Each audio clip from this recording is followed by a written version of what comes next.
Tiba-tiba istri kita hijrah, bertobat, lalu dia baca ceramah, nonton ceramah Ustadz Das'ad.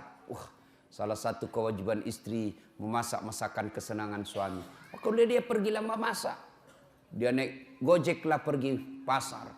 Ya 1 jam dia keliling itu pasar untuk mencari yang paling murah.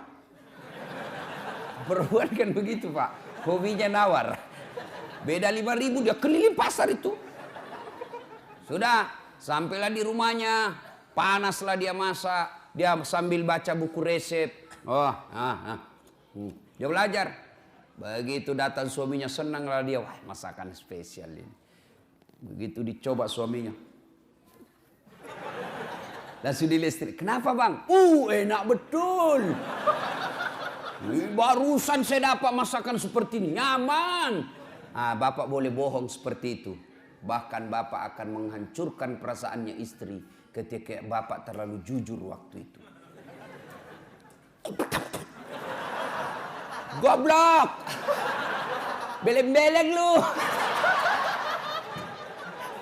Hancur perasaannya perempuan. Coba kalau bapak terlalu jujur waktu itu, bagaimana hancurnya perasaan istri.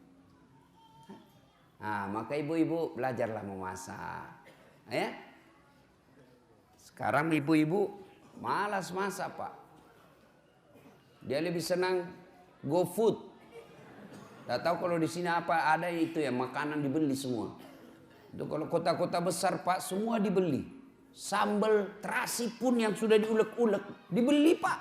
10.000. Semua dia beli. Lalu ibu bertanya, Ustadz, dosa enggak? Saya bilang selama suamimu ridha, tidak keberatan, tidak berdosa. Tapi ingat, tidak ada pahala yang bisa kau kumpul untuk masuk surga. Tidakkah ke pasar berkeringat itu pahala? Tidakkah mengulek-ulek itu kalian capek pahala? Tidakkah anda ibu memasak itu pahala? Ketika proses itu tidak kita alami, proses membeli ke pasar, proses mengupas, proses memasak, proses menggoreng, tidak ada semua proses itu, maka tidak ada pahala yang kalian dapat. Dan ketika pahala anda tidak ada, maka apa harapanmu masuk ke dalam surga? Apakah orang masuk surga karena tidak punya dosa? Ibu-ibu, apakah orang masuk surga karena tidak punya dosa? Kalau orang masuk surga tidak punya dosa, maka tidak ada isinya surga kecuali Muhammad sallallahu alaihi wasallam. Hanya satu manusia yang tidak punya dosa, dialah baginda kita Muhammad sallallahu alaihi wasallam. Kalau kita ini muka-muka penuh dosa semua ini Pak. Lalu kenapa orang bisa masuk surga? Ketika ditimbang pahalamu dengan keburukanmu, timbang punya timbang, ternyata lebih banyak pahala kebaikanmu daripada dosamu, akhirnya kau masuk surga. Itu sebabnya. Maka ibu-ibu, memasak adalah pahala. Maka mulai besok masaklah. Apa hebatnya kalau ibu memasak? Apa hebatnya kalau ibu-ibu memasak di rumah? 1, jelas halalnya.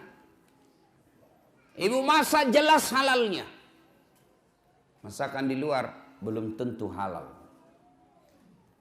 Ayam potong, hati-hati. Banyak ayam potong yang mungkin bangkai.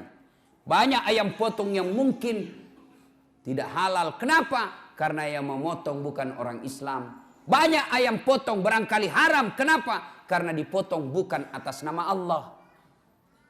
Pernahlah saya melihat orang ayam potong Pak. Dia potong ayam, enggak dia baca basmalah. Kan itu kalau orang potong ayam 1 ekor, 1 basmalah. Bismillahirrahmanirrahim. Ambil lagi, bismillahirrahmanirrahim. Ini penjual ayam potong, dia potong ayam 30 Pak. Dia cuma bilang bismillahirrahmanirrahim kali 30. Tidak boleh bos, 1 ekor 1 bismillah.